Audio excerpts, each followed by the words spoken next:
Det började med att jag läste Josef von Sternbergs memoarer. Titeln var Roligt på en kinesisk tvättinrättning och den hade han hittat i en lista amerikanska tidiga filmer från omkring sekelskiftet. Sternberg föddes i Wien 1894. Familjen flyttade till USA 2 gånger och de stannade kvar när de kom dit andra gången. Det var 1908. Sternberg blev 1930-talets mycket kände filmregissör. Han var kvinnodomptören, ansiktet man kände igen i tidningar och tidskrifter, mannen som mer eller mindre skapade Marlene Dietrich, mannen som var expert på sensuella filmer utan budskap, filmer med utomordentligt vårdade ljussättningar. Han hade förmågan att skapa sensualitet ur ett stycke vägg, en behandskad mager damhand, en cigarett, vad som helst. This will be known as the age of the cinema. It will not be known as anything else. And I think that the cinema has opportunity to bring tremendous changes with it. And we have become familiar with the world. We know how people act and how people think, and aside from it being an art form, which is a privilege, which is very rare because there are not many artists, it is very important for people to have a thorough knowledge of filmmaking. Tillåt mig att bläddra lite grann i en serie fotografier som har getts ut i New York i en pärm. De kommer ifrån Museum of Modern Art, det är gamla filmbilder. Det är Marlene Dietrich. Jag har varje gång dåligt samvete när jag kallar denna slipade artist för Sternbergs skapelse. För den Marlene Dietrich som man lyssnar till från grammofon eller upplever på kabaretscenen har nästan ingenting med Sternberg att göra. Men denna Marlene Dietrich som ni nu ser i rollporträtt från filmer, den här förföriska ytan av mörker och ljus på svartvitt papper, det är den delen som Sternberg skapade och som han lärde ut till sina filmtekniker och till slut lärde Marlene Dietrich själv. Han lärde henne så grundligt att hon nu nästan kan utföra konststycket att se ut så här på egen hand utan Sternberg. Just de här bilderna är förresten från Sternbergs och Dietrichs sista film tillsammans, Spansk karneval, det heter den på svenska. Den amerikanska titeln, om man översätter det till svenska, skulle vara Djävulen är en kvinna. 1935 kom den filmen.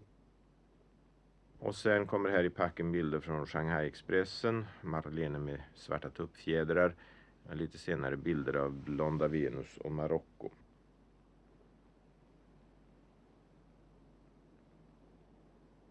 På våren 1967 kom Josef von Sternberg till Sverige. Det var på hans ålders höst, han var då 73 år. Han reser gärna om han blir bjuden och Filminstitutet och Sveriges Radio skramlade samman hans respengar den här gången.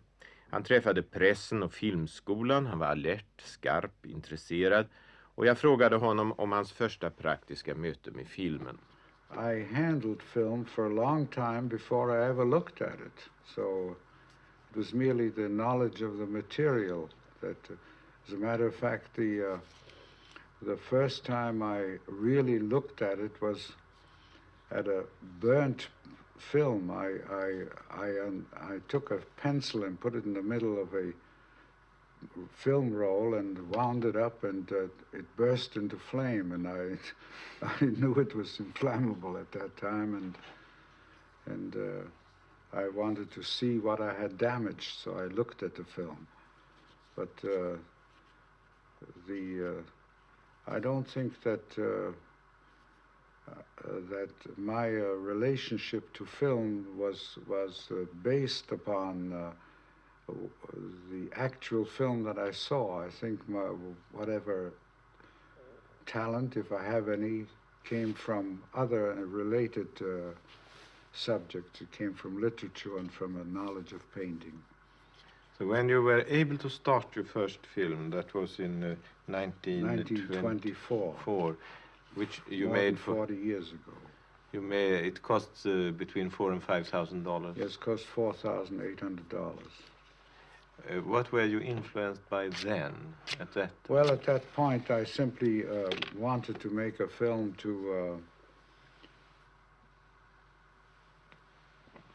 show that I could make one. I had no other And I had no other ambition. I didn't want to become a film director. I didn't want to do anything except show that I had the right to criticize films, to take exception to them.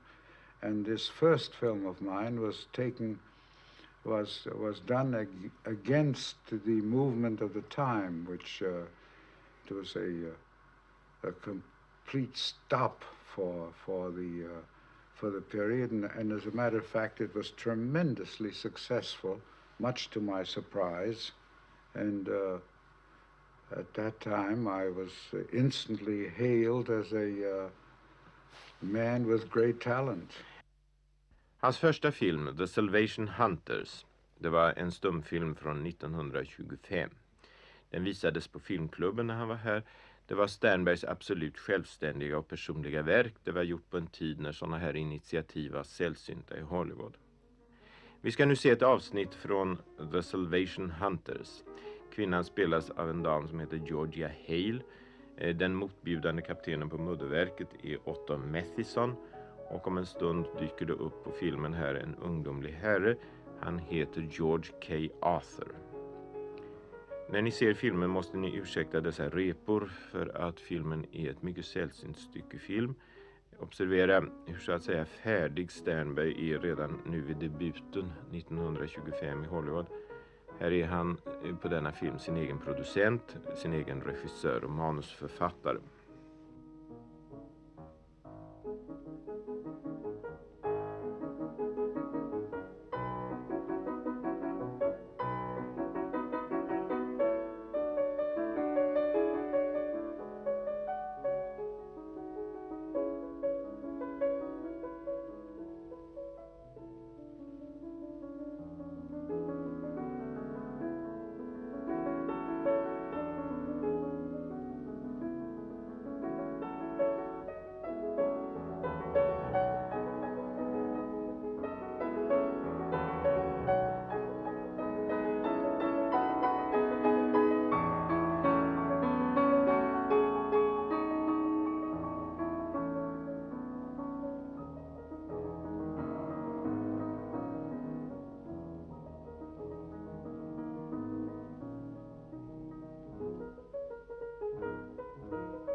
As you were the owner of the film, did it bring you any money at all? It brought me some money. I financed it myself, and in one night, in one theater, it took back the entire cost of the film. But did any of that money go to you? Oh yes, a great share of it went to me, and I made considerable money out of it. This is a terrible question. Does it have a message? Does it? Well, if it has a message, it is an artificial message, because I don't think the place for messages is a telegram to use Western Union. I use Western Union, yes. But I don't imbue films with messages. Detta är Clive Brew. Bilden togs för filmen Underworld. Det var Sternbergs första stora kommersiella framgång. And in 1927 you made Underworld. You said somewhere that it was about gangsters, but Yes, well, it was no one paid much attention to it because at that time I had a series of failures, and I made the film quietly, and I was not a gangster. I knew nothing about gangsters, but I recreated the world of criminals, and again, if someone expects to find a message in the underworld, there isn't any. It's just a fast-moving film which is made in a poet's idea of gangsterism. Lite om handlingen i filmen. Det är en gangster som spelas av George Bancroft. Han överraskas i sitt högkvarter av polisen, och i rummet har han dessutom sin girlfriend som spelas av Evelyn Brent. Gangstern skjuter gladeligen på polisen, för han tror sig veta att bakom sig har han en lönndörr, och denna lönndörr leder till en annan del av kvarteret och till friheten, och han själv har nyckeln till dörren. Men han vet inte än att denna nyckel har hans vän som spelas av Clive Brook, och Clive Brook är inte alls där. Han sitter på en järnvägsstation och väntar på honom. Frågan är nu, kommer verkligen denna gangster att kunna ta sig ut ur det omringade rummet?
Detta är ett foto från Sternbergs stumfilm av år 1928, The Docks of New York. Hela hamnen, kajerna, vattnet som ni ser byggdes in i filmateljén i Hollywood. All my films were made inside of a studio. I don't like the outside. I don't like to be gaped at by tourists, and it's too much hard work. And then I also permit me to say this, I like a feeling of comfort when I direct.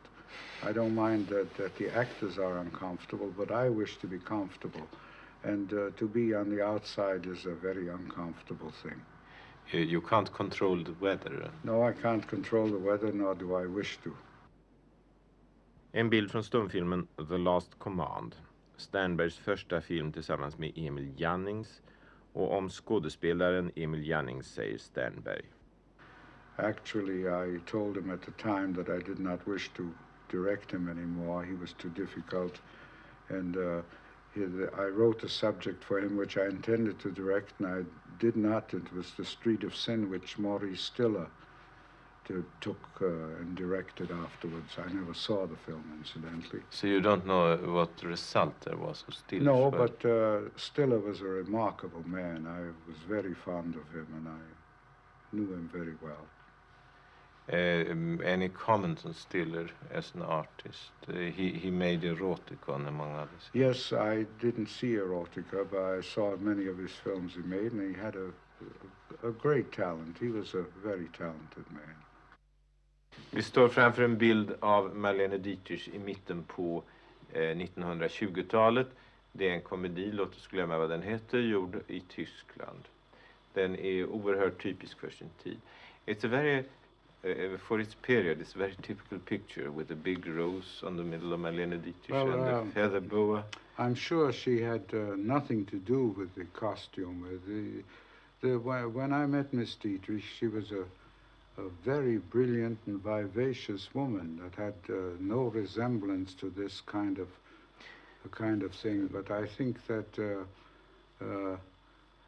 she worked in pictures before I met her, and evidently the directors, some of them were very able, but they didn't know what to do with her. And this is a surviving memento of a period which I don't know anything about. But it's the period you took her out of. Well, she never was like this, because I would never have taken her.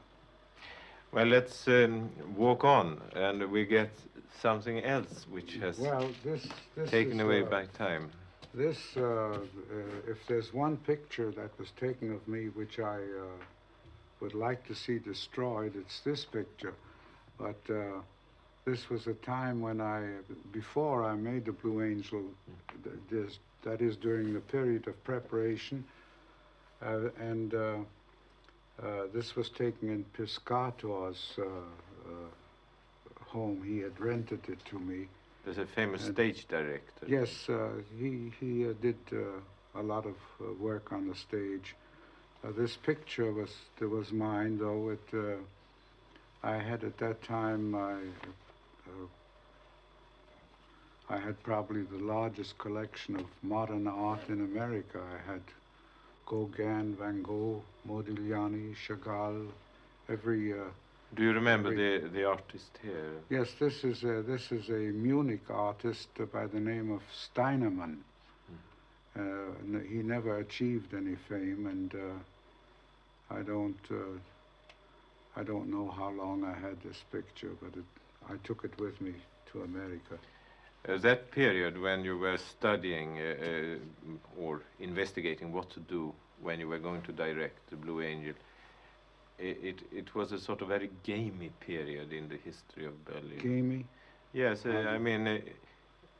well, Berlin at that time was an extraordinary place. I don't think the world will ever see another city like Berlin. It was very much alive. It was 1929. It was the flower of the city, and it was something to see. I'm sorry that this city is no longer in existence. Ja, 4 affischer har vi på väggen, och de är hämtade från filmhistoriska samlingarna. Den första är Blå ängeln, som ni ser. Mr. Sternberg, what do you think about the Swedish poster artist 1930 and his idea about the Blue Angel and his cutout of Janning? This seems to be a typical picture of Miss Dietrich. They showed her legs. They were supposed to be famous legs, and even at the time when I made my films with her later, and I didn't show her legs, they thought that I always showed them. And so there's always much Dietrich and not very much Jannings. Yes, on the actually posters. she was not the star of the film, and she did not know that people would know how to pronounce her name. He was a star. So we look at next your American period with Dietrich. This is Morocco. Yes, this is particularly interesting because I don't recall that there were any horses in the picture at all. There was one donkey, as far as I know. So and the artist had a sort of Valentino impression of Morocco. This is interesting because I made this film without having any knowledge of Morocco, and later I met the Pasha of Marrakesh, who wanted to know why I didn't visit him when I was in Morocco, and I told him I'd never been there. And he said that's impossible because there are certain streets that I know exactly, and I said, I'm sorry, I didn't have enough talent to make them different. These are purely figments of my imagination. We used palm trees, palm leaves, and slats, and all sorts of things, and some people that prayed and some who did not pray, and I used my first director in this film, Emil Chotar, the man who taught me to direct. As an actor, yes. He acted for me, yes. He was very pleased to do that. Well, these are marvelous pictures. Your next experiment in foreign atmosphere was Shanghai Express. I had not been in China at the time I made this film. I later took this Shanghai Express from Peking to Shanghai, and I found it, of course, to be entirely different than I was. Curiously enough, I went to China knowing that the Chinese were very upset about this film because it showed a train being held up, and they robbers, and they said they would arrest me if I came to China, but I did come there, and they made me a member of the Bureau of Propaganda. They thought that I had brought more tourists to China than anyone before. You know, you had a Swedish gentleman playing in that. Yes, Warner Roland. Warner Roland. How was he to deal with? Well, I had great difficulty in getting him to say good morning. To you personally? Or? No, I mean in the film. He seemed to have, at the time, to have had some kind of a mental lapse, and he was all right. He did exactly as he was told. He was from the north of Sweden. Yes, he was a rather nice gentleman. So you had no, you just built this China out of your own artistic imagination. We built it out of papier-mâché and signs, and we had it built it next to a railroad track. And curiously enough, there's an incident in the film which illustrates the amount of thinking that has to go in the preparation of a film. There was a cow there that stopped the train. Yes. And this cow had to be put near a train for a couple of months to become accustomed to a train so that it would not bolt when the train came. It was quite interesting. So that was something for an animal trainer to... For what? You have very good animal trainers in Hollywood, so he had to work on that. We didn't care about the animal trainers. I just simply had the cow tied up near the track and fed it every day. Well, next atmosphere, which you created out of nothing in Hollywood. Yes, this was the Scarlet Empress. This is a very fine poster. I like that very much.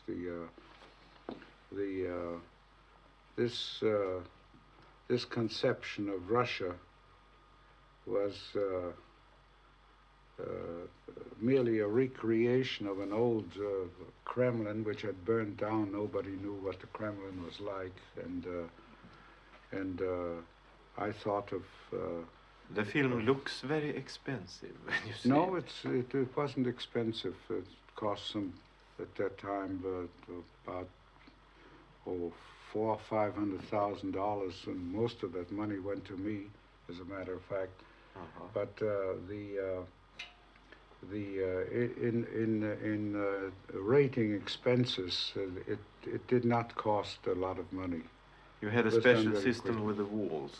Yes, the walls were made so the wooden beams that I could change into every kind of room I wanted, and I had, of course, an enormous amount of statues made, which were brought in to make my sets.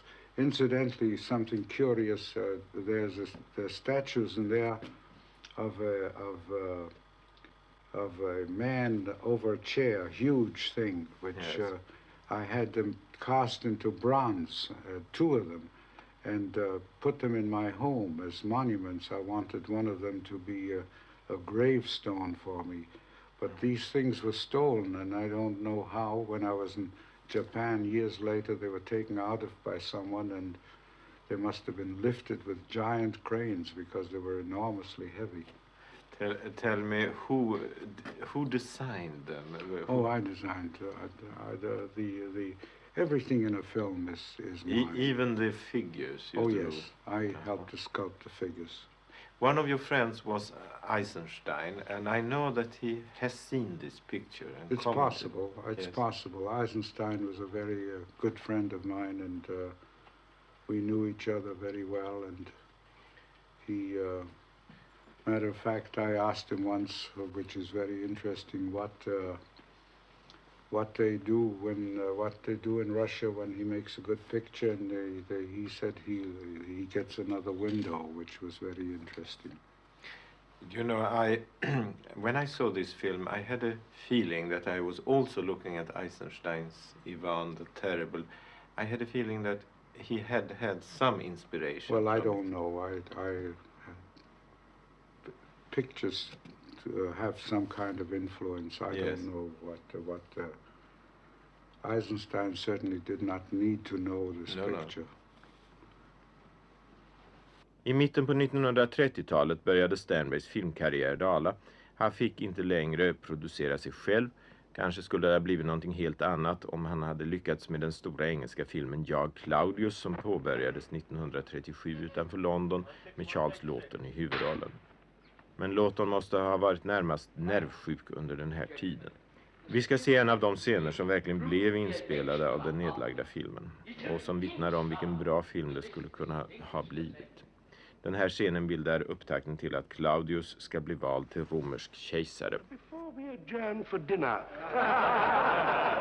may I be permitted to point out that the proposed emperor has one leg shorter than the other? And may I also draw your attention to the fact that this leg being shorter is probably responsible for the other leg being longer?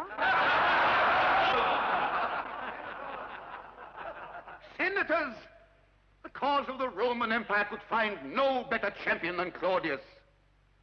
I am ready to stand at his side. Whether the Senate endorses our choice or not, I'm afraid it will be compelled to accept it. Are you out of your senses? You freed us from the tyranny of a madman, only to deliver us into the hands of a stuttering idiot? We'd become the laughingstock of the whole world if we accept this dummy as emperor. My lords, I respect the constitutional rights of this noble house and would only accept the acclamation of the army if this noble house elects me Emperor.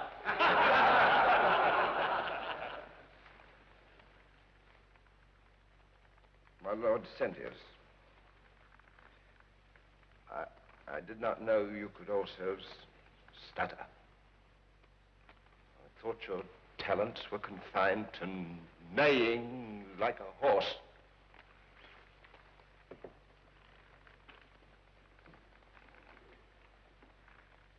Is there anyone else who wishes to call attention to my misfortunes? Or shall I call attention to yours? Sentius, get up. Not only are you a pompous ass and a hypocrite, but you have acquired your position through bribery. Asiaticus, stand up. Not only are you a profiteer, but since we're dealing in personalities, you're a stuffed and puffed up glutton. You'd sell your soul for the tail end of an anchovy. Silius, get up. You're rarely heard and your name is never mentioned, but you control the Senate with gold accumulated by providing worthless grain to the people and faulty supplies to the army. Since no one else seems eager to show his eloquence, I will inform you of the conditions upon which I will accept your support. I, Claudius, will tell you how to frame your laws. Profiteering and bribery will stop. The Senate will function only in the name of Roman justice. And all of you who have acquired position dishonestly will be replaced by men who love Rome better than their purses. I will break everything rotten in this Senate like an old dry twig. On that basis only will I become your emperor. Now let me hear your objections.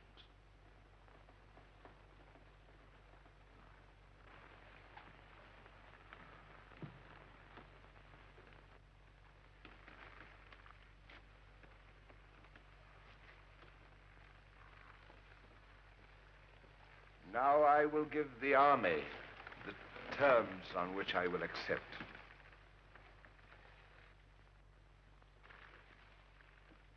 När von Sternberg var i Stockholm visades hans senaste film Sagan om Anatan.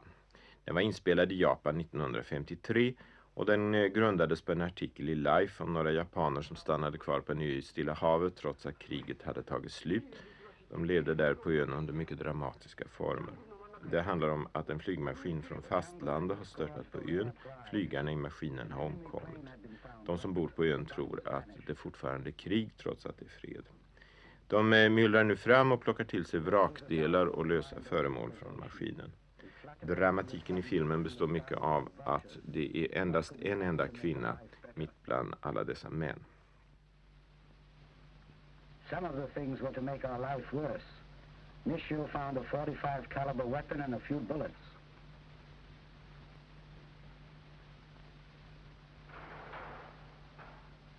Yananuma 2 hit the jackpot.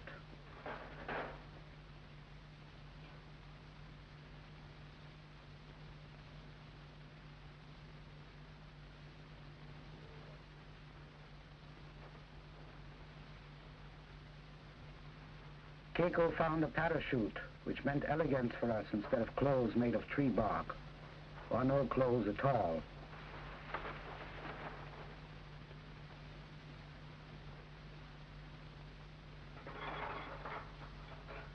Senba, our friend the lady killer, found a ring.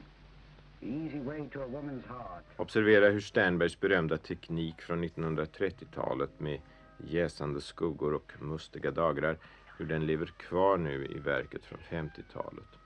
Om ljusets betydelse skriver Sternberg. Light must have a source, a direction from which it travels, an object to bounce against, and some remote place where it can hide and become a shadow. The sun cannot be moved, nor can the earth be shifted. All that is left for the photographer to control is his viewpoint and the incidental black box, the curved glass of the lens, and the silver emulsion. But with the advent of artificial light, the range of its dramatic power becomes unlimited. Along, with the margin for error. The more light sources that are used, the more capable the user must be. Lights can be friendly to each other or antagonize each other, or what is worse, duplicate each other's function, and then the rays are no longer bearers of beauty, but they foster confusion. Learn to photograph by beginning with one light. If that one light is mastered, all other lights are mastered as well. Det hade varit middag för Sternberg på Operakällaren. Han satt och klottrade på ett papper. Jag hade talat med honom om ljussättning, att det skulle varit en mycket stor upplevelse att se honom rikta de rätta lamporna mot Marlene Dietrich i Hollywood på 1930-talet. Sternberg sa förstrött att det där var ju mycket enkelt, det var bara 2-3 viktiga lampor och dessutom att se till att inte skuggan från näsan nådde överläppen. Och han sa att när som helst så skulle han kunna demonstrera det här, den Sternbergska metoden att belysa ett ansikte. Och därför stod han redan nästa dag i televisionens minsta lilla trånga filmutrymme och skar till med en sax det där magiska stycket papp som sen skulle användas att skärma och dela upp ljuset snett framifrån, snett uppifrån på den person som skulle filmas. Den där metoden är nu känd i all världens filmateljer. I Sverige kallas det faktiskt för Killevips, det här stycket. Nå, vem skulle nu Sternberg utöva sina belysningskonster på? Ja, det fanns ganska lite folk att välja på denna tidiga morgon. Det var en lördag på tv på Vallallavägen i Stockholm. Men Maud Husberg och Yvonne Winblad från TV-hallået var där. Och ingen av dem hade barnvakt hemma just då på lördagen. Så med sig hade de varsin liten blyg och försynt dotter, Annette Husberg och Ylva Winblad. Sternberg granskade de små flickorna uppskattande. Så det blev de här mycket små flickorna som Sternberg sen slet med i en timma, och denna timma har vi sammanpressat här i film till 5 minuter. Mina damer och herrar, Josef von Sternberg sätter nu ljus för första och förmodligen tyvärr sista gången i vårt land, i Sverige. Och det är någonting som vi faktiskt inte kommer att översätta för er.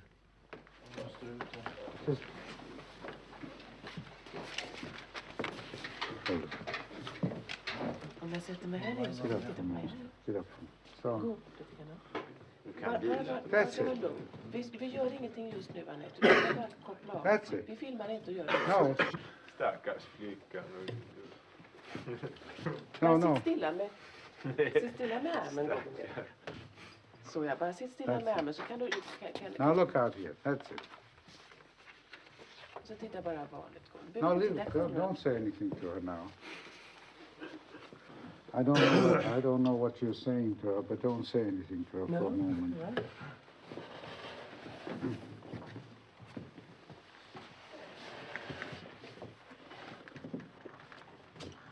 Tell her not to look at the light. Look at this way. Here. Titta här på handen du. That's it. Look at my glasses. Där. Titta där på hans glasögon. I'll photograph that, will you?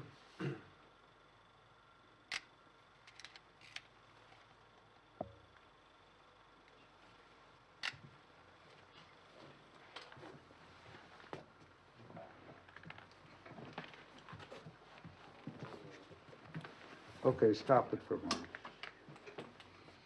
Have you stopped it? Yes. Now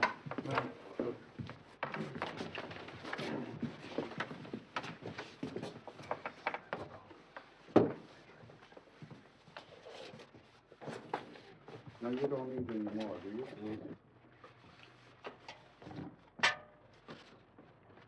Now when are you going to photograph it? Now? Yes. Okay, photograph.